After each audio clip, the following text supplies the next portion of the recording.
Hello friends, welcome to Divika's Biology. Today we start chapter number 9, Biomolecules. Biomolecules are the chemical or molecule present in the living organism. Biomolecules are of two types, inorganic and organic. Example of inorganic: calcium, magnesium, sulfate and phosphate.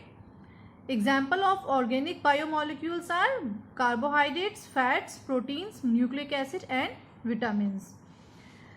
To find out what type of organic compounds are found in living organism, we did an analysis of chemical composition. Chemical composition का analysis किया गया ये पता लगाने के लिए कि living organism में किस टाइप के ऑर्गेनिक कंपाउंड्स मिलते हैं. How to analyse chemical composition. कैसे किया केमिकल कंपोजिशन का एनालिसिस?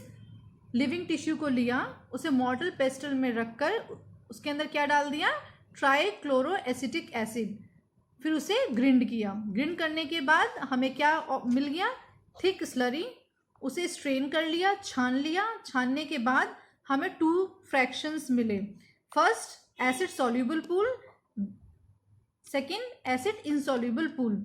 एसिड सॉल्यूबल में वो सारे ऑर्गेनिक कंपाउंड्स थे जिनका साइज 800 डाल्टन से कम था. एसिड इनसॉल्यूबल पूल में वो सारे कंपाउंड मॉलिक्यूल्स थे जिनका साइज 800 डाल्टन से बड़ा था. यानी एसिड इनसॉल्यूबल पूल में जो बायोमॉलिक्यूल्स थे वो 800 डाल्टन से बड़े थे और एसिड सॉल्यूबल पूल में जो बायोमॉलिक्यूल्स थे वो 800 डाल्टन से छोटे थे. अब साइंटिस्ट ने क्या पाया कि एसिड सॉल्यूबल में thousands of organic compounds present हैं और इनको ही हमने क्या कहा? Micro molecules. माइक्रो इसलिए क्योंकि इनका साइज 800 डाल्टन से कम है. एसिड इनसॉल्यूबल पूल में क्या हमें एक्सट्रैक्ट हुआ? प्रोटीन, न्यूक्लिक एसिड, पॉलीसेकेराइड्स और लिपिड्स. इन्हीं को हम बोलते हैं मैक्रोमोलिक्यूल्स और बायोमैक्रोमोलिक्यूल्स. एसिड इनसॉल्यूबल पूल में एक्सेप्शन है लिपिड का, क्योंकि लिपिड का जो साइज है वो लेस देन 800 डाल्टन होता है, लेकिन फिर भी ये इनसॉल्यूबल होता है एसिड के अंदर. All the carbon compounds that we get from living tissue can be called biomolecules. Living tissue से जो भी कार्बन कंपाउंड्स हमें मिलते हैं उन्हें बायोमॉलिक्यूल्स कहते हैं. अब एक लिविंग सेल में सारे ऑर्गेनिक कंपाउंड्स तो होंगे नहीं, उसमें कुछ इनऑर्गेनिक एलिमेंट भी प्रेजेंट होते हैं. उसको पता लगाने के लिए हमने एक नेक्स्ट एक्सपेरिमेंट किया. क्या किया? एक small amount of living tissue लिया, उसे ड्राई कर लिया और फुल्ली बर्न किया. जब उसे जलाया गया तो क्या हुआ? जितने भी कार्बन कंपाउंड्स थे वो सारे इन्वायरमेंट में इवेपोरेट हो गए in the form of CO2 and H2O. Last में हमें मिला ऐश. उस राख के अंदर क्या मिला हमें? Calcium and magnesium. कैल्शियम और मैग्नीशियम क्या है? Inorganic compound. Some inorganic compound like sulphate and phosphate also seen in acid soluble pool. Acid soluble में एक एक्सेप्शन और क्या मिला हमें? कुछ 90% तो हमें मैक्सिमम थाउजेंड्स ऑफ हमें ऑर्गेनिक कंपाउंड्स मिले थे एसिड पूल में, लेकिन कुछ हमें सल्फेट, फॉस्फेट, इनऑर्गेनिक कंपाउंड भी मिले एसिड सॉल्यूबल पूल के अंदर. Average composition of a cell. एक सेल के अंदर वाटर कितना होता है? 70 to 90%, protein 10 to 15%, carbohydrate 3%, lipids 2%, nucleic acid 5 to 7%, ions 1%. Primary metabolites. Primary metabolites are indirectly involved in growth and reproduction. Example of primary metabolites: enzymes and proteins. Secondary metabolites क्या करते हैं? Indirectly involved होते हैं physiological process में. Example: antibiotics, pigments, gums, spices and alkaloids. They are used as medicine. Antibiotic कैसे use करते हैं? Medicine की तरह. तो इन सबको हमने कैसे यूज किया? As medicine, drugs, flavor. Amino acids. Amino acids are organic compounds containing an amino group and an acidic group as a substituent on the same carbon, that is alpha carbon. Amino acid में क्या है? Amino group और carboxylic acid group. Amino group पे basic character है, positive charge होता है. Carboxylic पे negative charge होता है. अब 3 टाइप्स ऑफ अमाइनो एसिड्स, 3 तरीके के अमाइनो एसिड हैं, essential amino acid, semi essential amino acid, non essential amino acid. Essential वो अमाइनो एसिड्स होते हैं जो बॉडी में सिंथेसाइज नहीं होते हैं और हम बाहर से इनटेक करते हैं in through the dietary sources. Semi essential amino acids कुछ पर्टिकुलर फेज में इनकी जरूरत होती है। Non essential amino acid totally synthesised in the body, हमें बाहर से लेने की इस डाइट में जरूरत नहीं होती है। Essential amino acids obtain from dietary sources not synthesised in the body, they are 8 in case of animals and 7 in case of humans. Semi-essential amino acids required essentially at a particular phase like body growth and lactation period. They are 2 in numbers. Non-essential amino acid synthesized by body not required as a dietary component. They are 9 in numbers. This is the basic structure of amino acid. R क्या है? Functional group. Functional group कुछ भी हो सकता है. If R is H, then amino acid is glycine. If R is CH3, then amino acid is alanine C. ये basic structure हो गया अमाइनो एसिड का। आर की जगह जब एच लगा दिया तो वो कौन सा अमाइनो एसिड बन गया? ग्लाइसिन अमाइनो एसिड बन गया। जब आर की जगह CH3 लगाया तो एलेनिन अमाइनो एसिड बना। जब आर की जगह CH2OH लगाया तो सीरीन अमाइनो एसिड बन गया। Example of acidic amino acid, glutamic acid, basic amino acid lysine, neutral amino acid valine, aromatic amino acid का example tyrosine, phenyl alanine, tryptophan. अब आती है zwitter ionic form. Amino acid पे positive charge भी होता है, नेगेटिव चार्ज होता है। ए फॉर्म में amino group has positive charge, C form carboxylic group containing negative charge, but when we saw B form, in this form both positive and negative charge is present. This form is known as zwitter ionic form. यानी amino acid के zwitter ionic form पे positive और negative दोनों charge होता है, उसी form को zwitter ionic form कहते हैं। नेक्स्ट है lipids. Lipids are generally water insoluble and simply fatty acids. Fatty acids क्या होते हैं? हैज अ कार्बोक्सिलिक ग्रुप, एक कार्बोक्सिलिक ग्रुप होता है attach to an R group, जो आर ग्रुप से अटैच्ड होता है। आर में भी मिथाइल, इथाइल और 1 carbon to 19 carbon in number. जो आर ग्रुप होता है वो 1 कार्बन से 19 कार्बन तक का भी हो सकता है। पाल्मिटिक एसिड 16 कार्बन का लिपिड है। एराकिडोनिक एसिड 20 कार्बन का फैटी एसिड है या लिपिड है। This is the formula of glycerol. Lecithin phospholipids found in plasma membrane. Palmitic acid carboxylic group, R group इससे अटैच्ड है 14, 15, 16, तो ये हो गया 16 कार्बन का fatty acid. Protein, protein is the linear chain of amino acids. The term protein was first coined by Berzelius in 1837 and Mulder in 1838. Amino acid 1, amino acid 2, ये दोनों bond बनाते हैं पेप्टाइड बॉन्ड और water remove हो जाता है। Carboxylic group of first amino acid is react with amino group of second amino acid and form peptide bond. Protein क्या है? जब number of amino acid amino acid 1, amino acid 2, amino acid 3, और ये तीनों ही amino acid different amino acids होंगे, क्योंकि जो प्रोटीन होता है वो हिस्ट्रोपॉलीमर होता है, यानी वो सेम अमाइनो एसिड से लीनियर चेन बनकर प्रोटीन नहीं बनती है, उसमें different amino acids linear chain बनाते हैं तब जाकर के प्रोटीन बनता है। और ये क्या है? एक अमाइनो एसिड दूसरे अमाइनो एसिड से कैसे जुड़ रहा है? By peptide bond.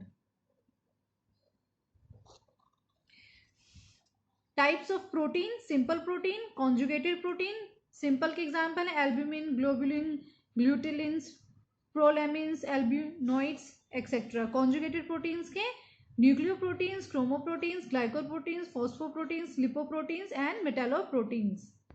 Amino acids are 20 in number. Proteins are polypeptide linear chain of amino acid. Protein क्या है? एक चेन है अमाइनो एसिड्स की। प्रोटीन क्या होते हैं? हेट्रोपॉलीमर होते हैं, यानी डिफरेंट अमाइनो एसिड्स आपस में पॉलीपेप्टाइड के थ्रू जुड़े होते हैं। कोलेजन प्रोटीन का क्या फंक्शन है? इंटरसेलुलर ग्राउंड सब्सटेंस की तरह काम करता है। Trypsin act as enzyme, insulin work as hormone, antibody fight infectious agents, receptor sensory reception, smell, taste, hormone. Blood flow का क्या काम करता है? ये सेल को इनेबल करता है ग्लूकोज ट्रांसपोर्ट के लिए। Collagen most abundant protein in animal world. Rubisco, full form of rubisco is ribulose bisphosphate carboxylase oxygenase. Rubisco is the most abundant protein in the whole of the biosphere. Next है polysaccharide.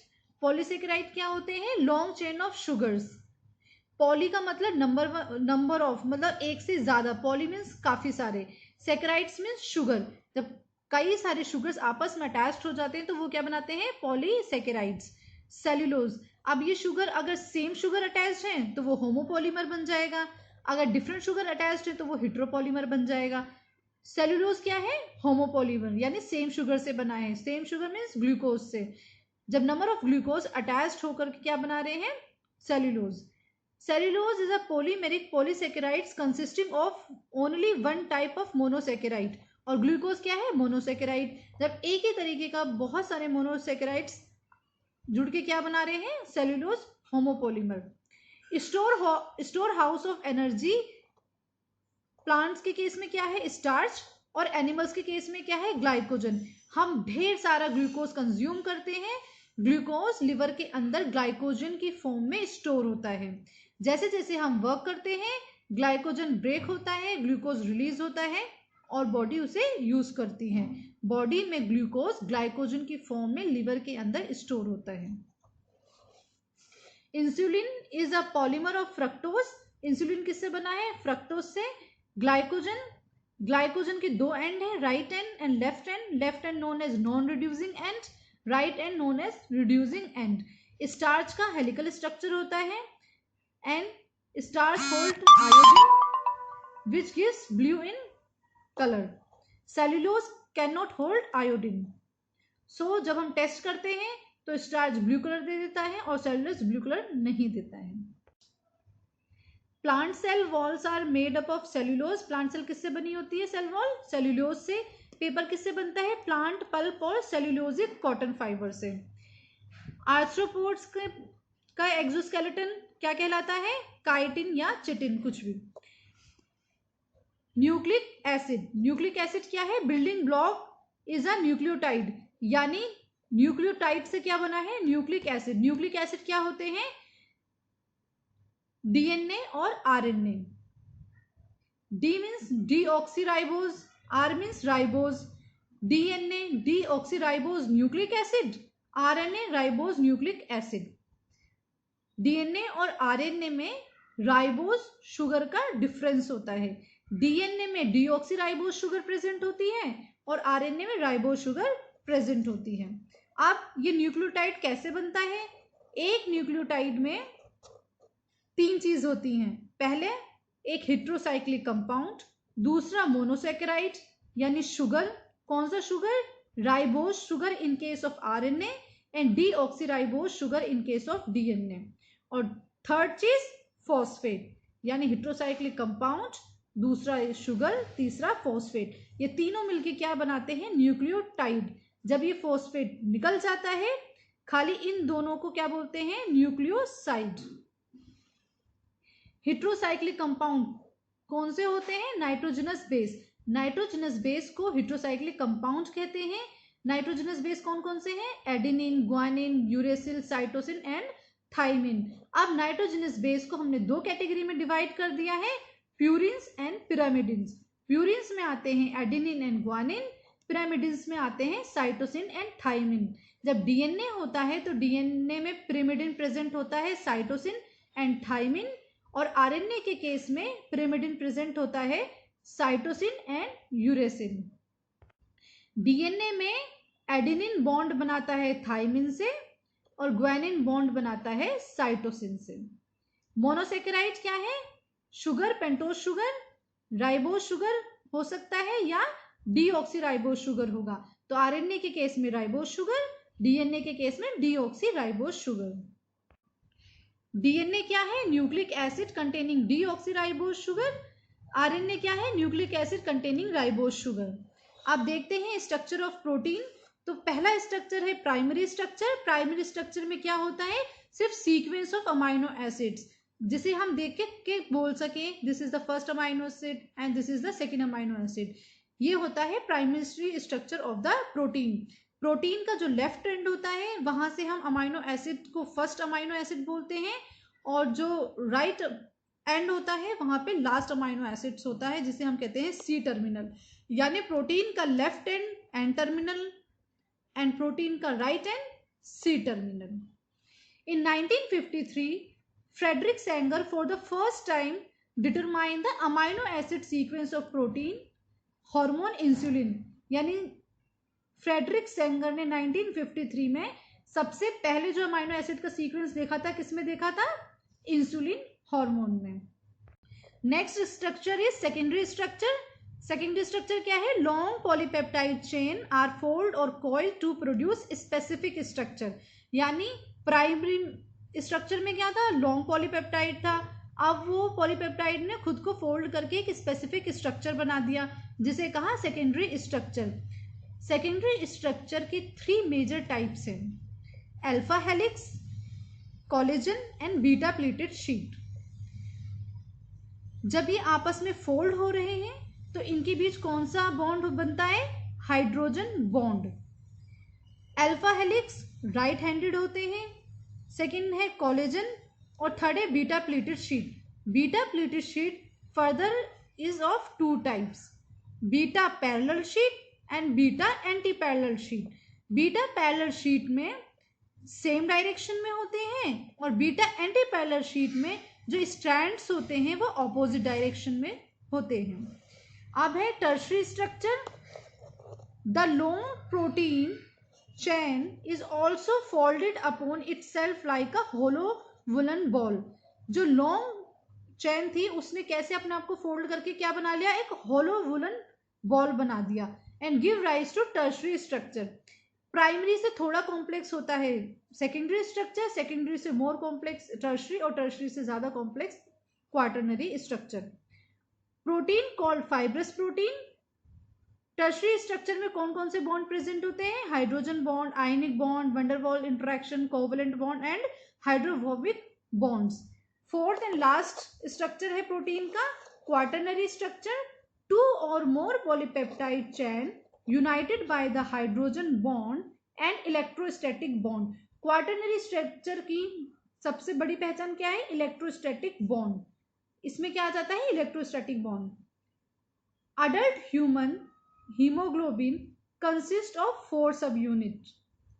2 of these are identical to each other, 2 subunit of alpha types and 2 subunit of beta types। यानी haemoglobin में क्या होता है? Haemoglobin में जो 2 सब unit है वो अल्फा टाइप्स के हैं और जो 2 सब यूनिट है वो बीटा सब टाइप्स के हैं। यही बोला ना हमने कि 4 सब यूनिट है, 2 और 2 4 सब यूनिट हो गया, जिसमें से जो 2 हैं वो आइडेंटिकल हैं। 2 ये आइडेंटिकल हैं एक दूसरे के, 2 ये आइडेंटिकल है एक दूसरे के, तो हो गया ना 2 2 4 सब unit. Nature of bond linking monomers in a polymer. Polymer में जो मोनोमर्स को अटैच करके रखती हैं, लिंक करके रखती हैं, उन बॉन्ड्स का क्या नेचर होता है? इन पॉलीपेप्टाइड और protein amino acids are linked by polypeptide bond. Amino acids में कैसे लिंक कर रहे हैं मोनोमर्स?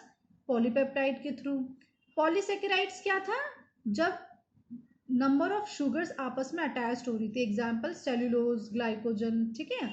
उसमें मोनोसेकेराइड्स आपस में किससे से बॉन्ड बना रहे थे? Glycosidic bond.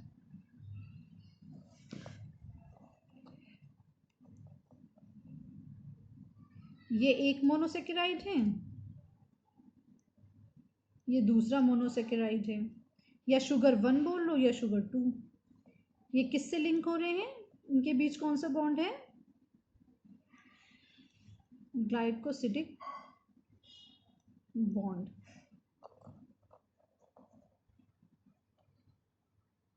In nucleic acid, phosphate links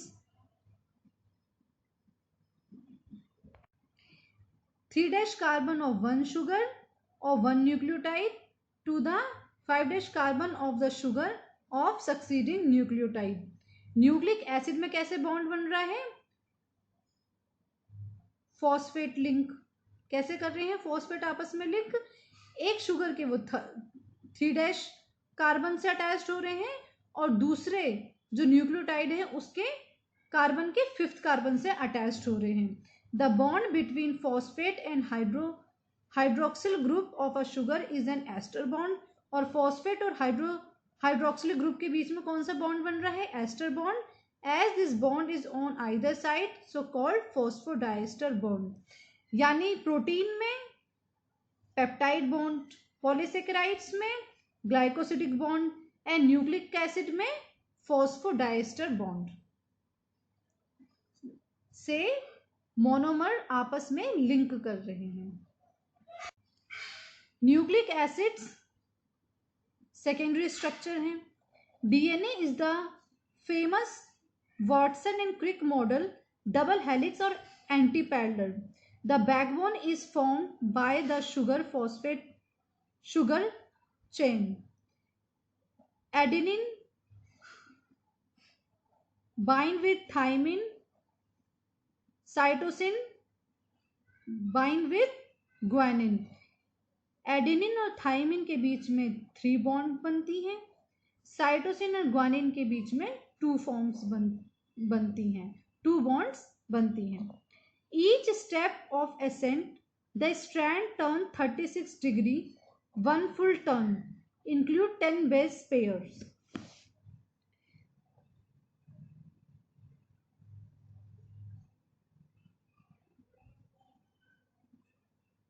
ये डीएनए का स्ट्रक्चर है। डबल हेलिक्स है, 1 2 डबल हेलिक्स। एंटी पैरेलल है,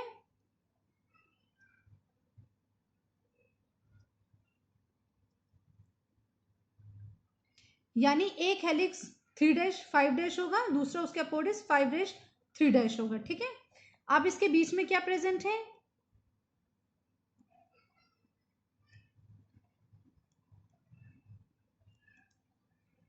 purines pyrimidines. A bind with T, C bind with G, फिर again A bind with T, A bind with T। अब ये बोला गया है each step of ascent the strand turns 36 on 1 full। ये जो पूरा एक टर्न ले रहा है ना वो 36 डिग्री का है। और इस एक पूरे इसमें कितने बेस पेयर्स हैं? 10 बेस पेयर, यानी ATCG ये जो बॉन्ड होंगी ये कितनी होंगी? 10।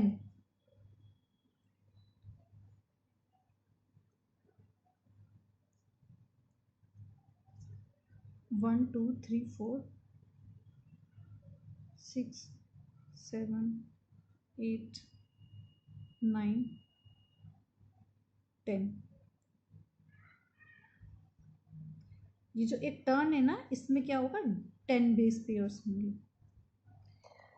The pitch would be 34 angstrom. ये जो पिच है ये क्या है? 34 एंगस्ट्रॉम की।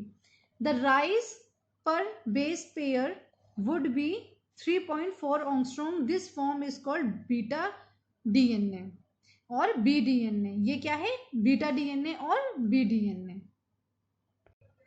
नेक्स्ट है dynamic state of body constituent और concept of metabolism. All the living organisms contain thousands of organic compounds, biomolecules in certain concentration, which have a turnover, means they consistently change into other biomolecules.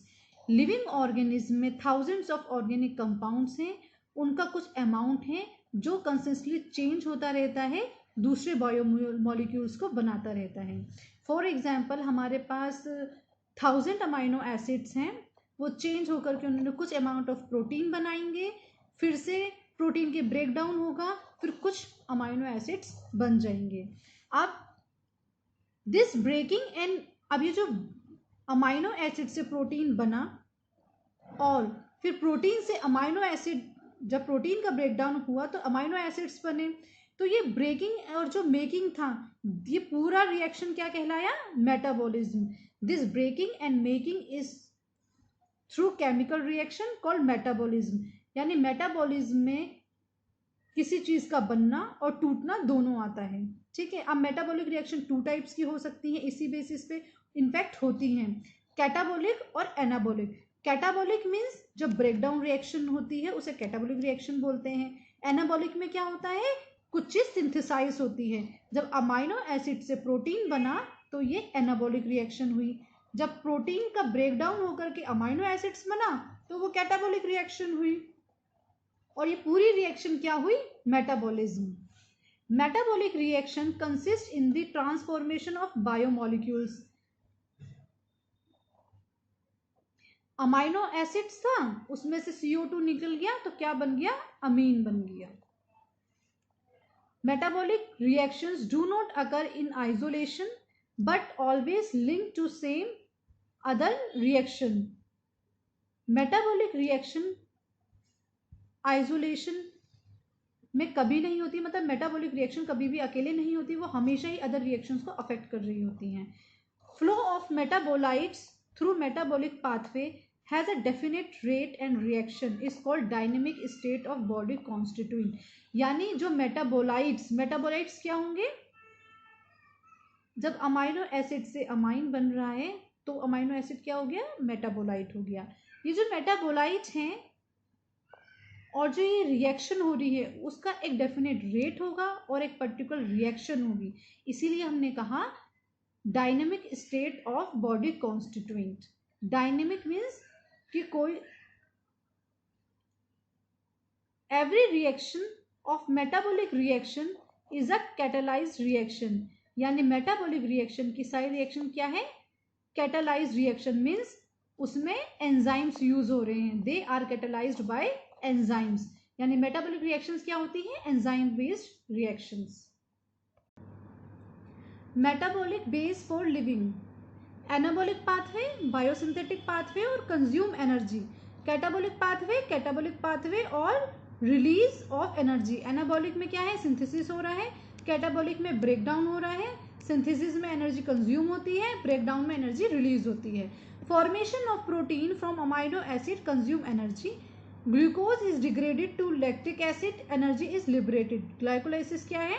Breakdown of glucose. जब oxygen present होगा तो glucose breakdown होके pyruvic acid बनाएगा. ATP adenosine triphosphate, ये क्या है? Energy currency, यानी energy की form ATP. The living state is a non equilibrium state, steady state to be able to perform work. Living state वो स्टेट है जो वर्क को परफॉर्म कर सकती है. Living process is a constant effort to prevent falling into equilibrium and required energy. Equilibrium क्या होता है? जब कोई चीज स्टेबल हो गया, यानी इक्विलिब्रियम पे सपोज ये 10 ग्राम शुगर है, ये 10 ग्राम शुगर है, तो इन दोनों के बीच में क्या फॉर्म हो जाएगा? इक्विलिब्रियम. तो लिविंग वो स्टेट है जो कांस्टेंट एफर्ट डालती है कि इक्विलिब्रियम पे ना पहुंचे हम. और इस एफर्ट के लिए हमें क्या जरूरत होती है? एनर्जी की. यानी जब तक इंसान लिविंग स्टेट पर है वो इक्विलिब्रियम पे कभी नहीं होगा, वो हमेशा ही वर्क परफॉर्म करेगा। तो लिविंग स्टेट क्या है? एक non equilibrium state. This energy provides by the metabolism, और इस नॉन इक्विलिब्रियम स्टेट को मेंटेन करने के लिए हमें एनर्जी की रिक्वायरमेंट होती है, so that we perform the work, और ये जो एनर्जी होती है हमें मेटाबॉलिज्म से मिलती है। Hence living state and metabolism are synonymous. Synonymous मतलब एक दूसरे के पूरक हैं, यानी लिविंग स्टेट और metabolism are synonymous. Next topic है एंजाइम, वो हम नेक्स्ट वीडियो में कवर करेंगे। Thank you for watching this video.